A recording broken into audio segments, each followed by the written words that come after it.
आशा करता हूँ आप सब बहुत अच्छे होंगे। मेरा नाम है सिद्धांत अग्निहोत्री। स्टडी ग्लोस पे आपका बहुत बहुत स्वागत है। दोस्तों, आज हम बात करेंगे ये भारत कैसे डेवलप हो सकता है 2047 इसकी काफ़ी चर्चा हो रही है, आपको पता ही है। और बहुत सारे हमने भारी भरकम वर्ड्स, डेवलप्ड हो गया, डेवलपिंग हो गया, ये अभी मैंने लेक्चर कवर किया था, वो ज़रूर देखिएगा, क्योंकि यूनाइटेड नेशंस के हिसाब से डेवलप्ड डेवलपिंग क्या होता है, ट्रांजिशन फेज क्या होता है, वो सारी चीज़ें मैंने आपको बताई। तो अगर हम डेवलप्ड कंट्रीज़ की बात करेंगे तो हम काफ़ी चीज़ें इसमें देखेंगे। आज आपको एक बहुत ही अच्छा ओवरव्यू मिलेगा। अगर मनी की बात करें, पैसे की बात करें, लोगों को कैसे ट्रीट करना है बात करें, पेयरिंग डाउन इक्वालिटी की बात करें, ये सब डेवलप में आती है। ठीक है।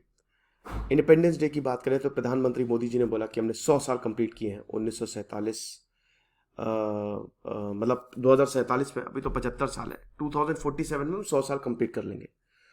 तो भारत जो है वो डेवलप हो जाएगा, मतलब डेवलप्ड इंडिया के हम बात करेंगे, तो तब डेवलप्ड इंडिया की हम बात करेंगे, तो तभी से ये डेवलप्ड 2047 डेवलप्ड की बात हो रही है, क्योंकि प्रधानमंत्री मोदी जी ने अपनी स्पीच में बोल दिया था कि जो भी प्रॉब्लम है उसको हम रिजॉल्व करेंगे, हम सबको माइलस्टोन पसंद है। और आपको बता दूं कि 1922 का वक्त आप इमेजिन करिए, तब हमारा देश क्या था और आज हमारा देश क्या है। 1922 में गांधी जी को अरेस्ट किया गया था देशद्रोह के चार्ज में। मोहनजोदारो समय जस्ट डिस्कवर हुआ था। अब उससे पहले आप 100 साल 1800 में चले जाइए, ठीक है, मतलब 1922, फिर उससे पहले आप 1822 में चले जाइए, ठीक है। तब उस समय जो इनकम थी पर पर्सन अमेरिका की 200% से ज्यादा बढ़ गई, ठीक है। तो 100 साल काफी बड़ा आंकड़ा है प्रोग्रेस के लिए। 100 साल में हम ये देखते हैं कि देश कहीं के कहीं पहुंच जाते हैं। और 1947 2047 100 साल हमारी आजादी को हो जाएंगे, लेकिन बहुत सारे फैक्टर्स को हमको देखना पड़ेगा डेवलपमेंट के लिए। हम प्रॉस्पेरिटी भी देखेंगे, पर कैपिटा इनकम भी देखेंगे, और काफी चीजें देखेंगे। टारगेट कैसे अचीव किया जाएगा, दो थिंग्स कैलकुलेट करनी है। सबसे पहले तो कितनी ग्रोथ चाहिए अगले 25 साल में, और पिछले 25 साल हमारे लिए क्या कहते हैं। समझ गए आप? यानी कि 1997 से लेकर 1947 तक, 2022 तक जो हो गया, और अगले 25 साल क्या कहेंगे। चलिए, तो पहले हम अमेरिका को आप दिए देख लीजिए कि जो जीडीपी पर कैपिटा है अमेरिका की बहुत ज्यादा है, $76 के करीब है, $76,000 के करीब है पर कैपिटा। अगर करंट प्राइसेस की बात करें तो बहुत ज्यादा, भारत बहुत नीचे है, 2,515 तकरीबन, इतना है। अगर GDP per capita income of India and developed countries की बात करें पूरे साल की, तो ये देख लीजिए, भारत की बांग्लादेश कीनिया के करीब है। अगर हम डेवलप्ड कंट्रीज की बात करें तो ये देख सकते हैं आप, बहुत ज्यादा है, बहुत ही ज्यादा। ताकि इसमें बहुत सारे फैक्टर्स भी हमको देखने पड़ेंगे।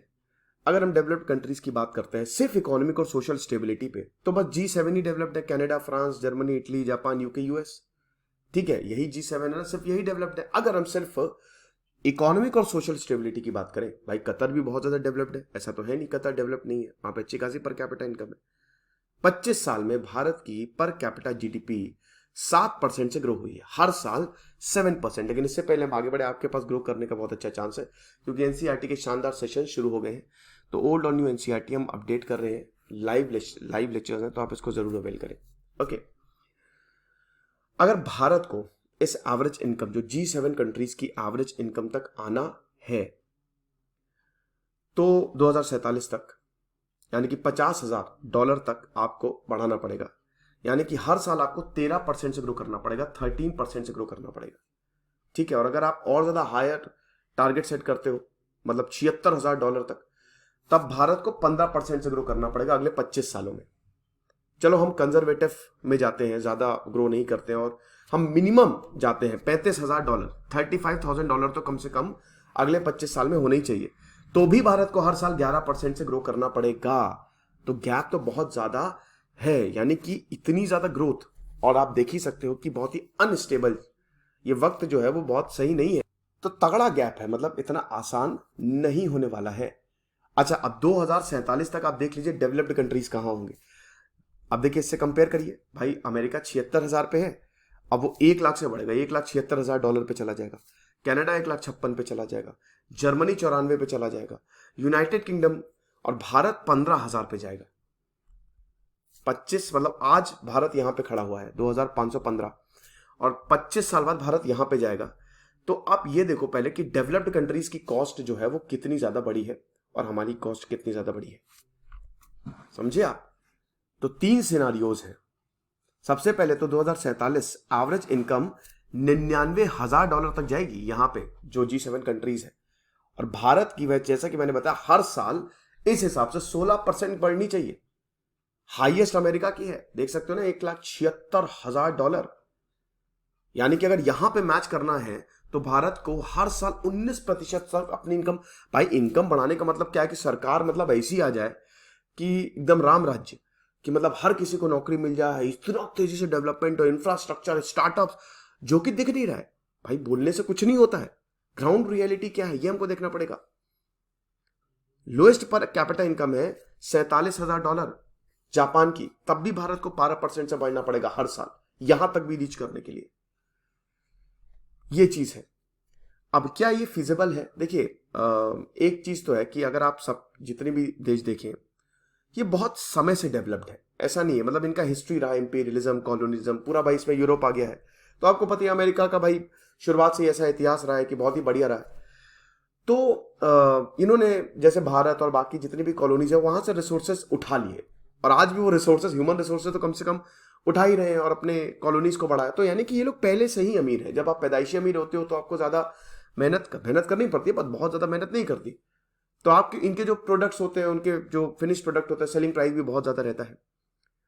तो फ्यू सेंचुरीज से, पिछले कुछ मतलब दशकों से हमें देख ही रहे हैं कि जो वेस्ट है वो फ्लरिश कर ही रहा है। वर्ल्ड बैंक का पेपर, उन्होंने काफी इंपॉर्टेंट चीजें बताई हैं यहाँ पे, ठीक है, कि जो स्टेट्स कॉलोनाइज हुई थी कभी भी इतिहास में, अभी वो डेवलपमेंट में स्ट्रगल कर रही हैं, ठीक है। इतना आसान नहीं है। जो एरिया जिनका, जहां पे बैड कॉलोनियल एक्टिविटीज हमको देखने को मिली है, जैसे अगर शुगर की बात करें, कॉफी, राइस, कॉटन कल्टीवेशन की बात करें, स्लेव प्लांटेशन की बात करें, तो उनकी जो जीडीपी है वो 27% कम है।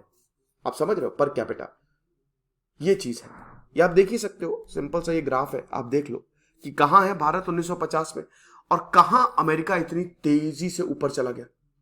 हालांकि इसमें स्टेम का सबसे बड़ा हाथ है, साइंस, टेक्नोलॉजी, इंजीनियरिंग, मैथमेटिक्स, ये अगर आपने डेवलप कर लिया मजा आ जाएगी।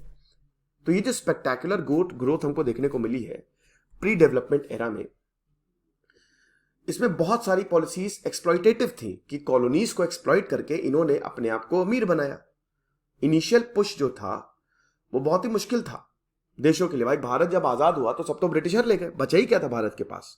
वहां से अगर हम इतनी दूर आए हैं, एक इंसान के पास कुछ नहीं और अगर वो यूपीएससी क्रैक करता है तो इसके लिए बहुत बड़ी बात है। क्यों? भाई भारत की पर कैपिटा इनकम आज उतनी है जितनी 140 साल पहले ब्रिटेन की थी। ब्रिटिश इतना कमाता था। तो अब यूके के पास आने के लिए आपको वक्त बहुत ज्यादा लगेगा। आपको हर साल 15% से बढ़ानी पड़ेगी अपनी इनकम, ये चीज है। और भारत की आप देख ही सकते हो कि 7 गुना ज्यादा तो हो ही जाएगी, मतलब ऐसा नहीं है। मॉडर्न वर्ल्ड में अगर भारत की बात करें तो भारत एक इकलौता ऐसा देश है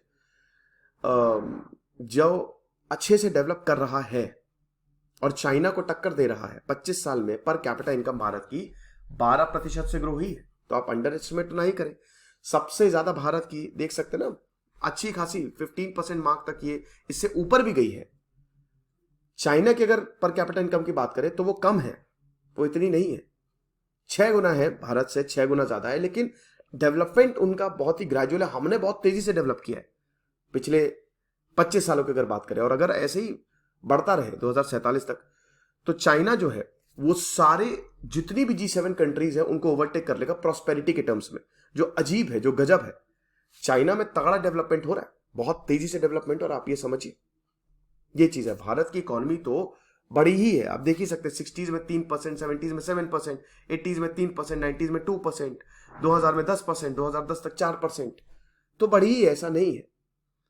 और अगर भारत को डेवलप्ड कंट्रीज के क्लब में आना है 2047 तक। तो पॉइंटर्स तो देखने ही पड़ेंगे। जैसे अमेरिका बहुत तेजी से इसलिए ग्रो कर रहा है क्योंकि उनकी इकोनॉमी बहुत डाइवर्स है। यूरोप ने ट्रेड बैरियर्स हटा दिए हैं, इसलिए वो बहुत तेजी से ग्रो कर रहा है। जापान ने ग्रोथ ड्रिवन कोऑपरेशन पे ध्यान दिया है कि उन्होंने सारे देशों को बहुत ही कोऑपरेटिवली उनके साथ मतलब तालमेल बिठाया है। सरकार और बिजनेस का बहुत अच्छा तालमेल है। अब भारत की अगर बात करें तो भारत सरकार स्टार्टअप के लिए क्या कर रही है बताइए? कुछ नहीं खास कर रही है। तो भारत को भी उस तरीके की पॉलिसीज लानी पड़ेंगी, तभी होगा ग्रोथ। भारत का टर्न अराउंड जो है वो 90s के बाद आया, बहुत तेजी से लिबरलाइजेशन के बाद 1990s में। ब्राइट स्पॉट्स देखिए, ग्रीन रेवोल्यूशन जो है, तब भारत की पर कैपिटा इनकम ग्रोथ 3% से 7% पे गई 1960 से लेकर 60 से। जब जब भारत में कोई बहुत बड़ा इवेंट हुआ है तब तक ग्रोथ भी अच्छी हुई है, ऐसा नहीं है। और भारत की आप देख सकते हैं GDP, it is projected to overtake अगले 5 साल में जर्मनी। 2000 अगर 2027 तक आप बात करते हैं तो अगले 25 साल में भारत का जो ग्रोथ रेट है it is half of what is now. और जैसे पॉपुलेशन स्टेबलाइज होगी, जीडीपी जो है वो ऊपर जाएगी। सिंपल सी बात है। क्यों? तो मिनिमम 20 गुना ज्यादा भारत को जंप चाहिए ताकि वो इस क्लब में आ सके, राइट? तो ये चीज है। आई होप ये लेक्चर आपको समझ में आया होगा, पसंद आया होगा। थोड़ा सा टेक्निकल था, ध्यान दीजिएगा जो मैंने वर्ड्स बोले हैं क्योंकि वो बड़े इंपॉर्टेंट है और मैंने आपको एक एक चीज समझा भी दी है। कोई दिक्कत नहीं, इन सब पे लेक्चर्स भी ऑलरेडी अवेलेबल है। तो ऐसे सिद्धांत अग्निहोत्री साइनिंग ऑफ।